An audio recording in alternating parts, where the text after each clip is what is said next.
Oh, how you doing there? Happy Friday, guys. Crusty Old Crow's back. And I'm doing another Tactical Perspective ToyReview, which is why I'm in such a great mood. Because, guys, I didn't think I was going to be doing one for a while. I'm kind of caught up on the collection out here in Ottawa. So how do you review a figure when there's no new ones? Hang on a sec. I don't want to get sued or get censored out by YouTube. But, yeah, I went out today and I was on a hell of a mission to find something because I'll tell you what I ordered later, but long story short, I stopped by a place I wasn't going to stop by because the last time I was there, they had nothing new going on and all their prices had gone up. I'm talking about Toys R Us. They had jacked all the prices on their classified up by $5 in the last few months. And I know that's across the board. I know you guys down south, you guys were telling me that that's exactly what happened with you guys over the year too. It is what it is, right? It's the cost of doing business when your product's popular and selling, I guess. Sucks. But yeah, I popped by there today just wanted to see if they had any clearance figs I could use for anything. I had some ideas I wanted to do. Give you a hint. I want to do a Winter Soldier. Why? Well, I'll tell you later. But guess what I found today, guys? We are doing a Tactical Perspective toy review on a retro classified Snake Eyes. Oh my God, was I happy to find this, guys. You have, well, no, most of you who've been following the channel for a while, who've gotten to know me through hours of me rambling, would know that I'm a real big advocate for finishing off that 82 line. I was there, man. I get to say it. 82, I was there. I'm a 50-year-old veteran, guys. 82, I was in that prime demographic that Hasbro went, you. And I went hook, line, and sinker into Joe from 82 probably till as far as, I guess if I were guessing, maybe 87, 88, somewhere in there. Maybe even 89, because I do remember dabbling with some of the figures too. Maybe I was still buying them, but not really collecting at that point. Regardless, it all started with those original, what was it, 13? It doesn't matter to me. Well, I mean, it's not something I'm drawing off the top of my head. Those first wave of Joes. And yeah, collecting them all and classified has been a game of patience because they're not all available. As you guys know, yes, we have Clutch, but he's going to be coming with a Vamp. So just to collect them is a high price point if you want them, right? We've had so many iterations of Scarlet, but now we're finally getting the true Scarlet in her retro iteration. We don't have a short fuse and we don't have a zap yet, but we need those coming. We've heard that Flash and Grand Slam are kind of things we can expect near. So the closing of this loop, and don't even get me started with Steeler, right? Steeler. When? It seems like forever until we get Steeler. Anyways, closing the loop on that original wave of Joe releases, it's a waiting game, and it was part of what drove me to doing conversions. As you guys know, I've shifted my channel direction to between really just Joe talk and Joe toy reviews, and then doing Joe related conversions. I see it's there for Mythic Legions. There's guys who will do it for a lot of different things, so I'm just going to do mine for classified, and there's more than a few of those here. So you know, I've learned to accept certain things the channel has brought. I am a toy tuber. This is what I do. So I wanted to really have, by the way, my best stab at finishing that line. And when this came out, I never saw it for the entire duration since it was released. And it was released in this wave. And I did see a Crimson Guard on the shelf next to him, and I almost grabbed that as well, except these are at full price, and I'm pretty happy with how my Crimson Guard armies, yeah, I don't feel the pressure to troop build that beyond what I have. So of all the retros, there were only two so far in all the lines that I was like, I absolutely need to have that. The first was Gung Ho. Retro Gung Ho was the purest Gung Ho on out of the options of the two. You had your Operation Blackout Gung Ho, I think it's called. Basically, the Gung Ho attributed to the video game they were trying to promote at the time Classified was releasing. And then this came to the retro line. And retro has always been one of those, hey, if you want the homage image of the old figure, retro's going to do that. Classified will modernize, classified will do all this other stuff, and they will deviate. You can rest assured if they have an opportunity to deviate and they think it serves them well, they will. The gung-ho that they deviated with was nothing compared to this one, so I had to have this one.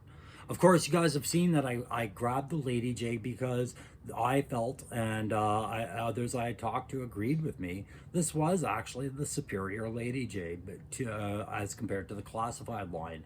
There was something more about the face sculpt and the hat and the gear that I felt really was a better figure, honestly, than the other classified Lady J, which was virtually the same. Like, it wasn't that big of a difference, guys.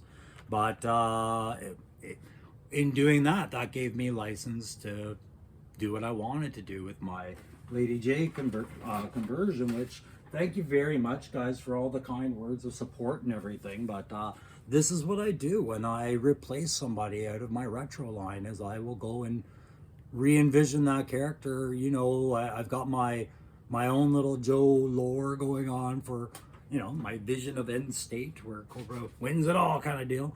But also I believe in, you know, things like, it's been since 1982.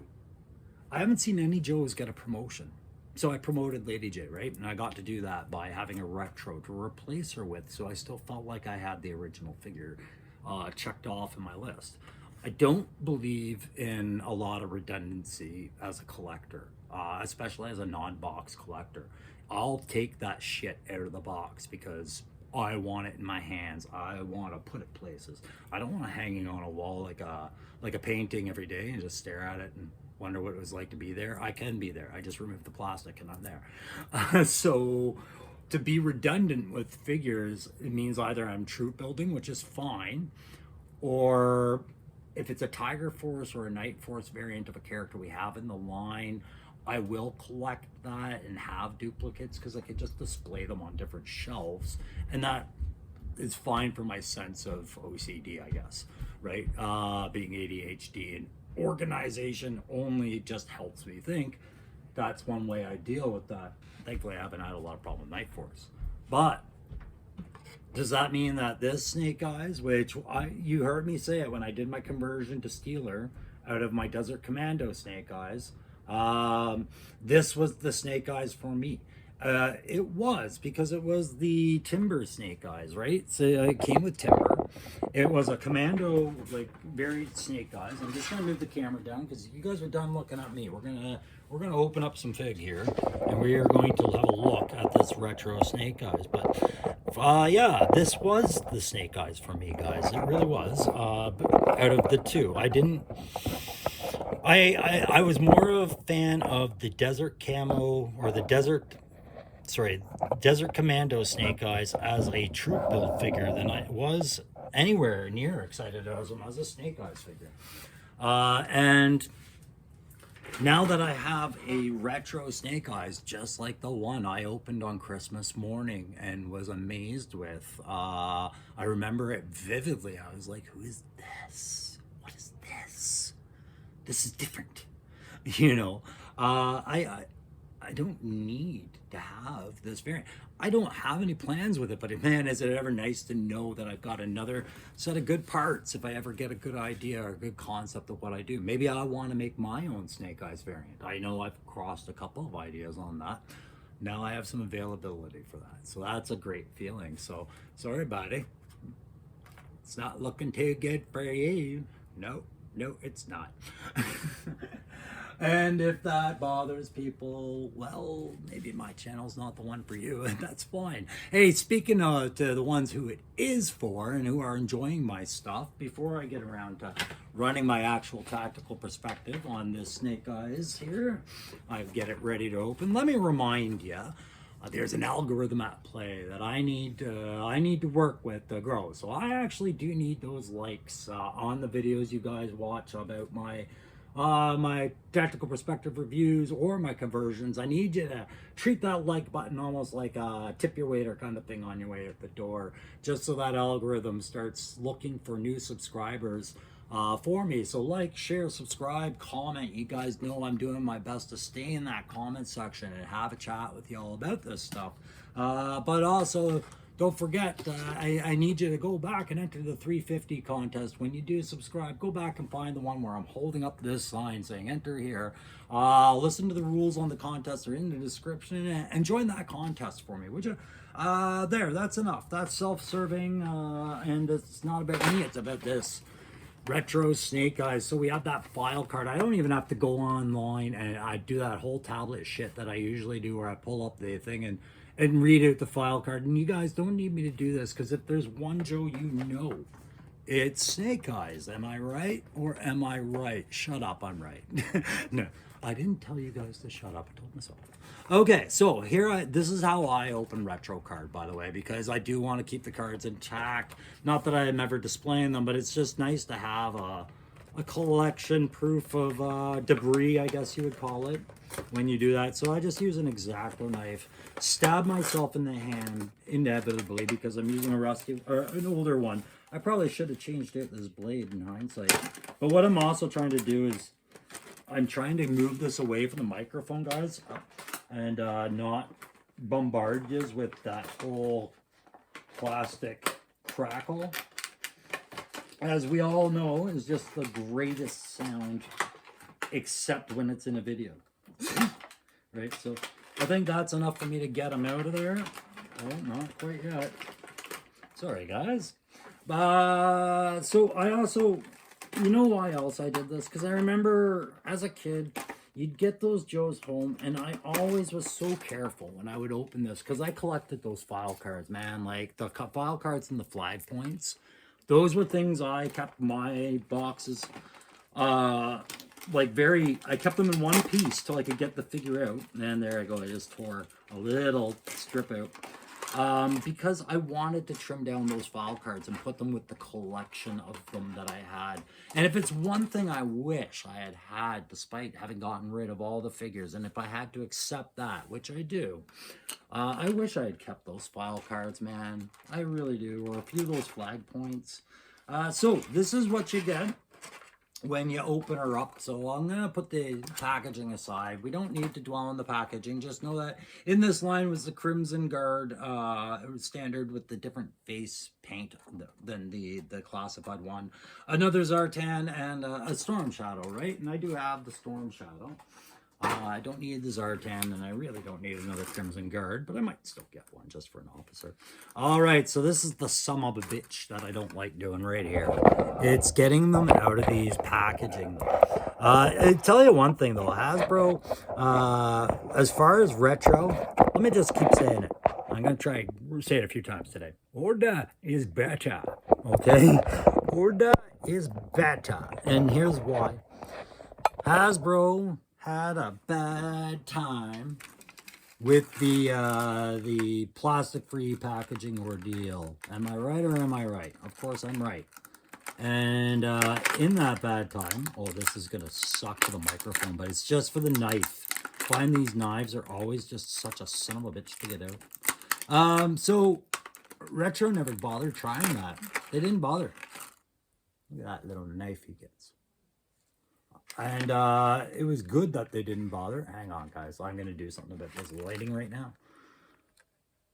Because, well, one, we all like the piece count. We all like the ability to see that there's no obvious defects on our character. And we like little notes to say, hey, you know what? I didn't notice that. That makes them look kind of cool. Things like that. Hard to do in a digital render box. The digital render box is not a guarantee of anything. I'm just going to set that knife off to the side. What other pieces of kit did we get? This was one of my faves. It popped right out, but it's that demo charge pack, right? I love this thing dearly. I wish more figures would come with like an over-the-shoulder kind of strap device of some sort. Like Lady J's camera Yeah, that could go over her arm, but it's not the most natural sling. You can't put it over her head and shoulder. It can just go over an arm, really. It's fine. It's great. It's functional. That's a playability factor right there. I feel like having a few more of these. I bet did Beachhead come with one, guys? I'm gonna find out one day, but I gotta know if Beachhead. I'm sure the retro will. I'm sure the retro probably will. So what else do we get? We get this pistol, and again, I'm just gonna rip them out. We'll get the figure out of there. We'll get the radio. That is the radio, or is that the silencer this time? No, that's the radio. Why does Snake Eyes have a radio if he can't talk? Is that right? Am I not? My understanding is Snake Eyes lost the ability to talk back when he saved Scarlet from an explosion or something. Or it depends. There's other lores. Another canon. He like in Resolute, he got shot through the throat or something like that. There's always a reason why Snake Eyes doesn't talk. And now in the comics, they cloned him, and because the clone was a recreation of genetics and not necessarily accidents, now Snake Eyes can talk, right? So that'll be interesting, I guess, in the comics that I'm slowly trying to stay on top of. Not sure what I think of them yet, but I think I'll keep reading them. But why does he need a radio?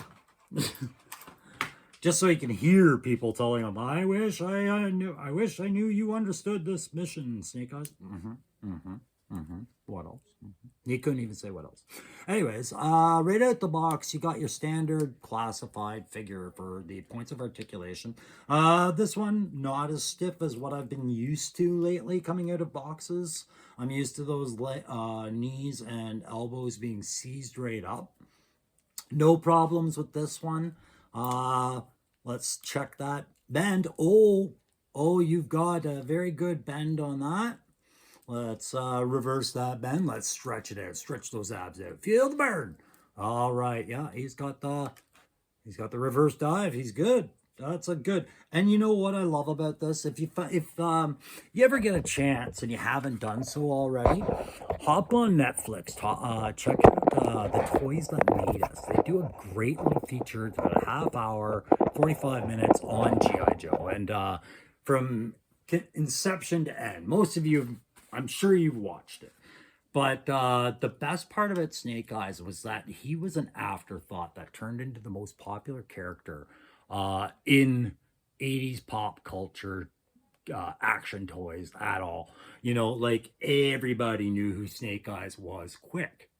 And the reason he came about, they needed another figure on the line.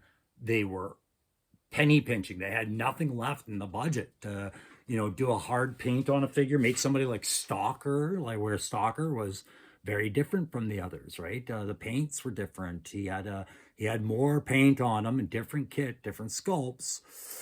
Maybe he set them back, but there was almost nothing left for another figure. And so they just slapped some pieces together and left them black with no face sculpt. They left a featureless face, just that little visor.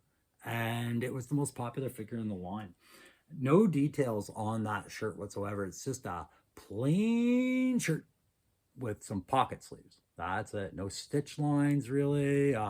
Just a tight wool fit, like what would have been available to those SAS types back in the 80s. The old, dark wool sweater. Beachhead has one.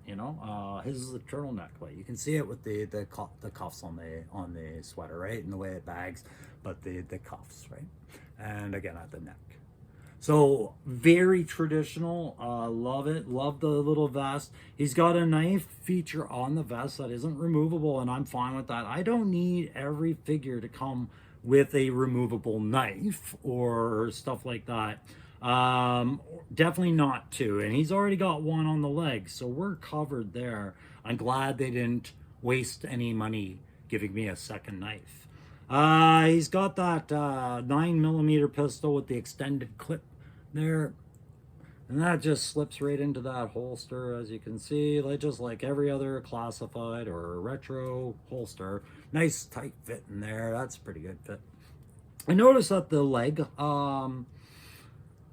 accessories are really snug on those legs. Yeah, a lot of classified we get. I'll use CoverGirl as one example, and then yeah, Desert Snake Eyes. Maybe he'd be another good example. No, Grunt would be another good example. Actually, I'm gonna pull Grunt down because it's happening to him right now.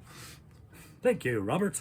I noticed that a lot of other, it's hit or miss how snug they get, where they get snug and where they don't, right? So for Snake Eyes, his is snug throughout, wherever they've positioned it, on the upper thigh and the lower thigh for that knife. That's beautifully placed, and then it's just got the single strap to hold up that holster with the radio, and that's placed perfectly as well. There's no slippage really there until I make it happen. Anyways, I'll put that little radio. It's I think it's the same one we get with Stalker there.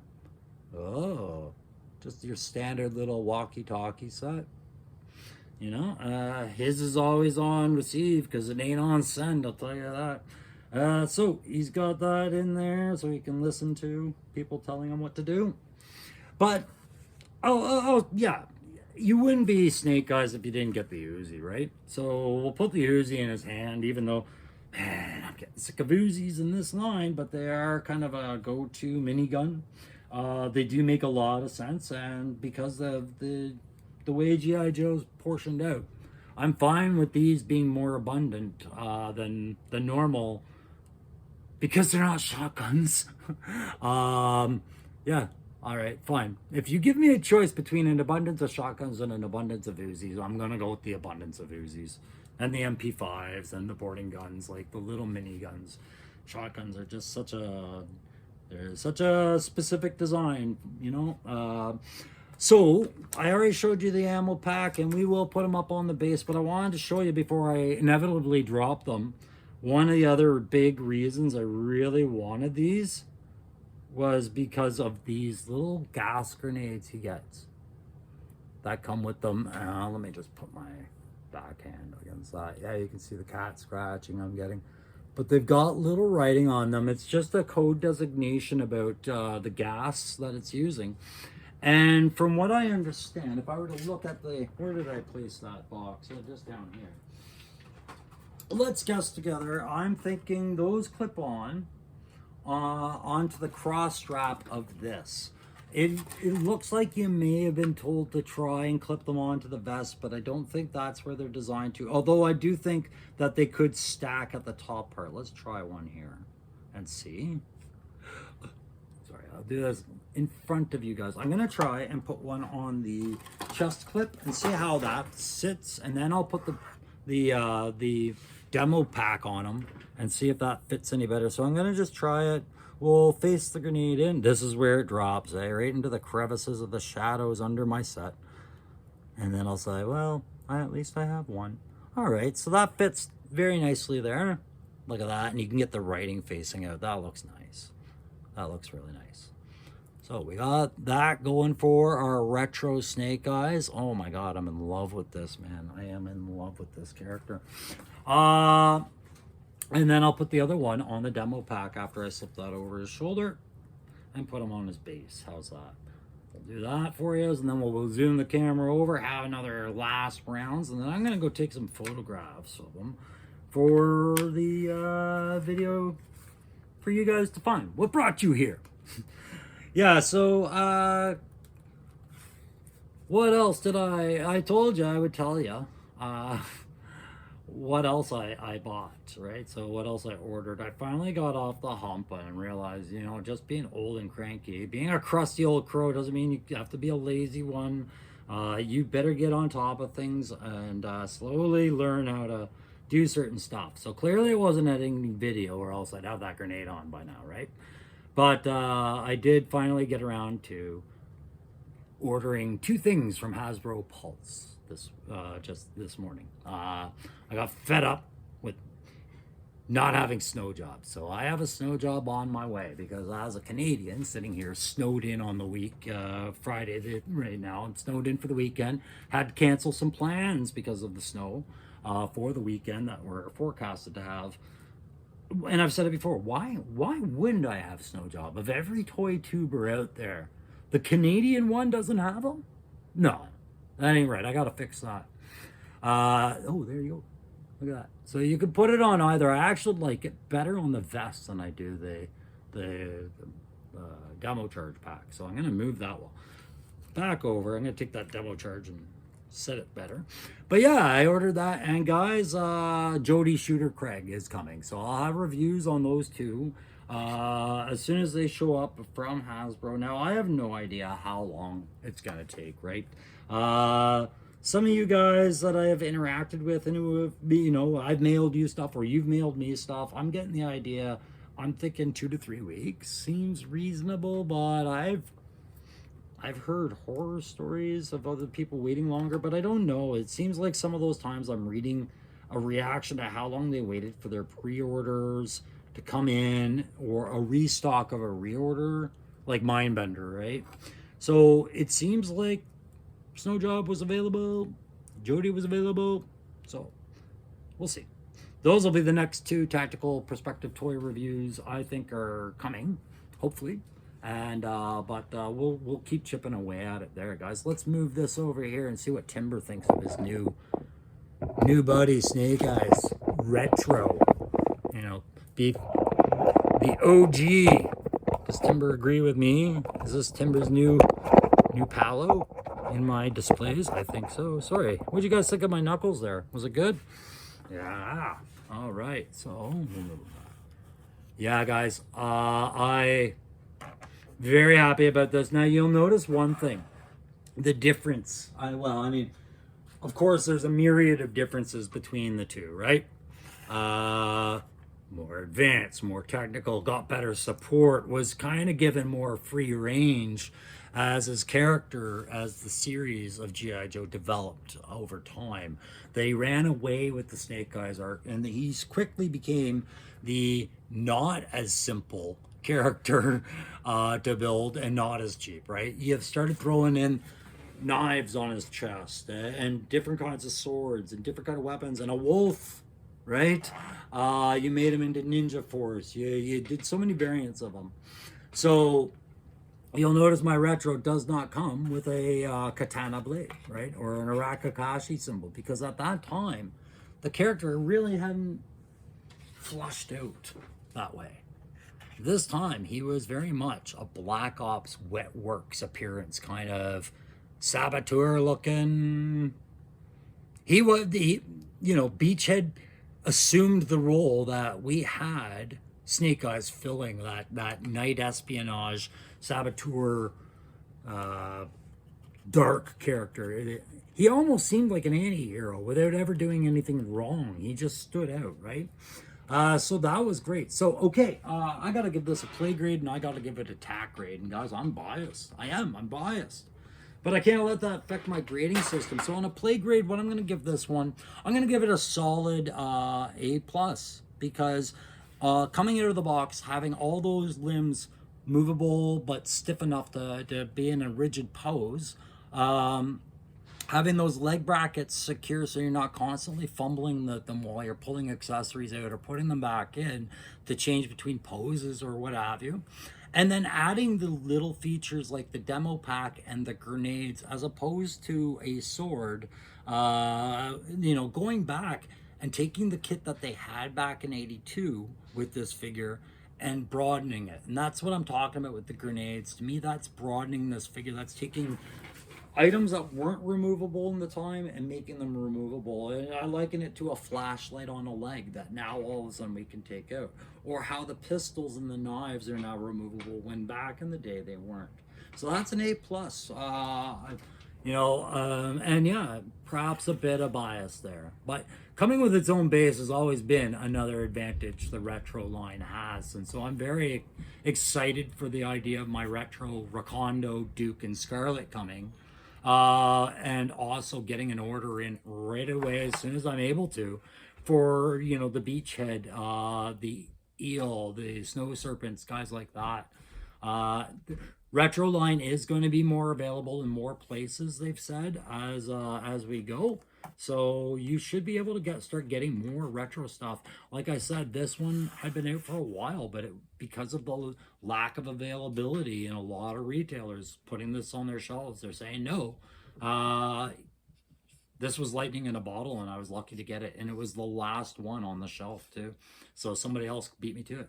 Guys, tack grade, I'm going A plus, because he's got all this standard military kit from when the design was more tied to the U.S. military and allied nations and what was going on over there. He does have an actual standard Uzi machine gun with the clips. He's got the demo charge. He's got the smoke grenades. He's got a, you know, whatever, a Browning, and a radio and all that other stuff with the black knife. And his blade on the knife, if you guys noticed, was blackened as well. And you've heard me talk about that, guys. That was one of the rules one in Recce was shine gives you away. So get rid of your shine. Shine and jingle. So having things jingling off you and having things that reflect light are defeatist of stealth and you know, covert movement. So he is decked out in all black. Everything here is black, but it's variants. You know, the pants have a different texture that keeps it separate and different from the vest. The gloves and the helmet or the gloves and the mask are almost like a different gloss to it. There's a lot of variance in this black. It's got depth, a lot of depth, but you have to get right in to see it. So tack grade A plus as well. Guys, that's it for this Tactical Perspective toy review. Oh, it felt like forever since I'd done one of those. But am I satisfied with this Snake Eyes? Absolutely. Am I only satisfied because it means I freed up another Snake Eyes figure to do conversions with? No, no, no, no, no. This was a completionist thing. This is the 82. This man always had a home on my shelf. This man was always going to bump the usurper standing in his place.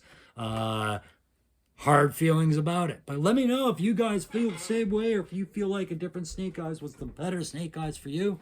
I know there's a bunch of you that are like 10, 15 years beyond, like younger than me, grew up with a different kind of Joe. That's why I did my ambush and wreckage, was more like saying, hey guys, I want to see what you saw. Right, so I'm gonna do more of that. I got more videos coming there. I'm gonna do one. I'm gonna talk about how I get my conversions on the go in the next video, what kind of process I'm using, and all the stuff I have ready. All right, guys, we'll see you soon. Thanks, bye.